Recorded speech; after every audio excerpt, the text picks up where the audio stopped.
Everyone, lucky sweet ভিডিওতে সবাইকে welcome জানাই। কাল তোমাদেরকে ভিডিও শেয়ার করেছিলাম পুরুলিয়ার ফার্স্ট দিনটা। আজকে হচ্ছে সেকেন্ড দিন। আজকে আমরা যাব জয়চণ্ডী পাহাড়, ফুটিয়ারি ড্যাম আর রাজবাড়ি। তো দেখতেই পাচ্ছ আমরা সবাই গাড়িতে রেডি হয়ে বসে আছি। এবার গাড়ি ছাড়লেই আমরা পৌঁছে যাব জয়চণ্ডী পাহাড়। চলে এসছি আমাদের ফার্ম হাউস থেকে প্রায় 10-15-20 মিনিট লেগেছে জয়চণ্ডী পাহাড় আসতে। আর এখানে দেখতে পাচ্ছ সিঁড়ি দিয়ে উঠছে। হ্যাঁ, এটা অনেকটাই সিঁড়ির উপরে, সিঁড়ি দিয়ে বেয়ে যেতে হয়। 503খানা সিঁড়ি আছে এখানে। দেখতে পাচ্ছ সিঁড়িগুলো মোটামুটি ঠিক আছে, কিন্তু যত উপরের দিকে উঠবে সিঁড়িগুলো ততই খাড়াই আছে। তো লাকি মোটামুটি হেঁটেই অনেকটা গিয়েছিল, কিন্তু পুরোটা তো আর যেতে পারেনি। আমরাই যেতে পারছিলাম না, হাঁপিয়ে হাঁপিয়ে যাচ্ছিলাম বসে। তারপরে লাকিকে কোলে নিয়ে ওর পাপাই গেছে পুরো সিঁড়িটা পেয়ে। আর সেটা ছিল 31 ডিসেম্বর। আর ওখানে ছোট ছোট অনেক পিকনিক স্পট আছে, এই সাইডেও পিকনিক করছে অনেক মানুষে। তাই দেখছিলাম যে প্রচুর ভিড় ছিল। মানে সিঁড়িতে যখন আমরা উঠেছি তখন অনেকটাই রাস্তা পরিষ্কার ছিল, কিন্তু যখন আমরা নামছি মন্দির দর্শন করে তখন এতটাই ভিড় হয়ে গেছিলো যে ওই খাড়া সিঁড়ি থেকে নামা যাচ্ছিল না। আর লাকি দেখো এবার উপরে উঠে গেছে, একদম টপে, পাহাড়ের টপেই ছিল জয়চণ্ডী মাতার মন্দির। আর লাকি উঠেই বায়না, লাকির খেলনা কেনার জন্য কিনে নিয়েছে একটা বাবল। এই নিয়েই ও খুশি, এই নিয়েই ও এনার্জি পেয়ে গেছে আরও পাহাড়ে ওঠার। আর এটা দেখো মন্দিরটা, মেন মন্দিরটা জয়চণ্ডী পাহাড়। ছোট ছোট অনেক আশেপাশে পাহাড় আছে, অনেকে তার উপরে উঠে ফটো তুলছে, কিন্তু আমরা আর যাইনি যেহেতু লাকি অনেকটাই ছোট। আমরা শুধু মন্দিরের আশেপাশেটাই ঘুরেছি। আর এই মন্দিরের উপরেও অনেক দোকান আছে। তারা ভাবো যে নিচ থেকে দোকান নিয়ে এসে উপরে বিক্রি করছে। প্রত্যেক দিন তারা উপরে এসে এইভাবে বিক্রি করে। তারপর আমরা চলে এসেছি ফুটিয়ারি ড্যাম, যেটা আমাদের সেকেন্ড সাইট সিন ছিল। এটাই দেখতেই পাচ্ছ ড্যাম।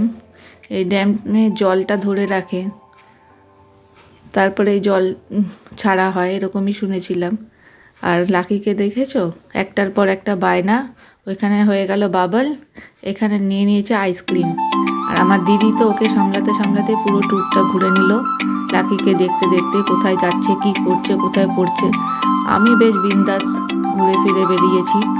আর এই ড্যামটার মধ্যেই দেখেছো ছোট ছোট বোট আছে, বোটিংও হয়। আর এটা আমার বড় মেয়ে পোজ দিয়ে বসে আছে ফটো তোলার জন্য। বিশাল বড় একটা ড্যাম। আর এখানেও পিকনিকের স্পট আছে, অনেকে এসেছিল পিকনিক করতে।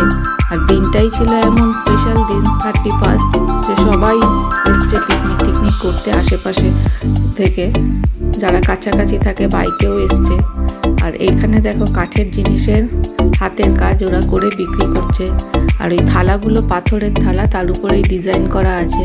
ভেবেছিলাম নিয়ে আসবো, কিন্তু কীভাবে নিয়ে আসবো যদি ভেঙে যায়, তাই জন্য আর আনতে পারিনি। আর এই ড্যামটার পাশেই একটা চিলড্রেন পার্ক ছিল। লাকিকে নিয়ে ঢুকেছিলাম, কিন্তু ও তো কোনো কিছুতেই চাপবে না। ওর সাথে ভেবেছিলাম যে ওকে দোলনায় চাপাবো, নিয়েও যাই দোলনার ওখানে, কিন্তু ও চাপবে না। ও একাই দোলনাতে চাপবে, আশেপাশে যাতে কেউ না থাকে। তা তো আর হয়নি, তাই জন্য ওর নালিশ আমার কাছে যে ওদেরকে উঠে যেতে বলো। চিলড্রেন পার্কটা মোটামুটি সুন্দরই ছিল, বাচ্চাদের জন্য খুব ভালো।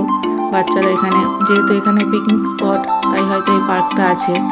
দেখেছো বাসগুলো দাঁড়িয়ে আছে, বাসে করে অনেকে পিকনিক করতে এসছে। তারপর আমরা চলে যাই রাজবাড়িতে। এটা মুরাডি রাজবাড়ি। ভেতরে গেলে পরে 200 টাকা লাগবে, 200 টাকা করে নিচ্ছে, কিন্তু কিচ্ছু দেখাবে না, কোথাও ভেতরে যেতে দেবে না, দরজাও খুলবে না, কিচ্ছু না। তো আমরা আর দেখিনি, গেটের বাইরে থেকেই রাজবাড়ির ভগ্নাংশ দেখে এসেছি। তারপরে এই যে লাকি এখানে দুষ্টুমি শুরু করেছে, আবার কিনে নিয়েছে একটা টেডি বিয়ার। ওর বায়নার আর শেষ নেই। তো যাই হোক, আমরা এখানে নিজেরাই একটু ফটোশ্যুট করে চলে আসি, ওখান থেকে বেরিয়ে আসি। আর রাস্তায় দেখো এরকম অরিজিনাল গুড় আমরা পেয়েছিলাম, যেখান থেকে গুড় নিয়ে এসেছি। এনারা নিজেরাই খেজুর রস জাল দিয়ে নলেন গুড় তৈরি করে, আমরাও কিনেছিলাম। গুড়টা খুবই ভালো। তোমরা যদি এই সাইডে ঘুরতে যাও তাহলে অবশ্যই এখানে যেতে পারো, গুড় কিনতে পারো। আমরা নিয়ে এসেছি বাড়িতে, খুব ভালো গুড়টা। আর আমি দোকানের নামও দিয়ে দিলাম তোমাদের দেখার জন্য, অ্যাড্রেসও আছে ওর মধ্যে। দেখে আমাদের এই ড্রাইভার দাদাই নিয়ে গেছিলো। নিয়ে গিয়ে আমরা এখান থেকেই গুড় কিনি, খুব ভালো অরিজিনাল। তারপর আমরা হোটেলে চলে আসি। হোটেলে এসে এরকম গরম গরম পকোড়া খেয়ে ব্যাগপত্র গুছাচ্ছি। পরের দিন আমাদের ফেরার কথা আর মাইথন ড্যাম যাওয়ার কথা। তো কেমন লাগলো ভিডিওটা, আর পরের ভিডিওটা দেখতে হলে আমার চ্যানেলটা অবশ্যই সাবস্ক্রাইব করে রেখো, আর ভালো লাগলে লাইক করো চ্যানেলটা।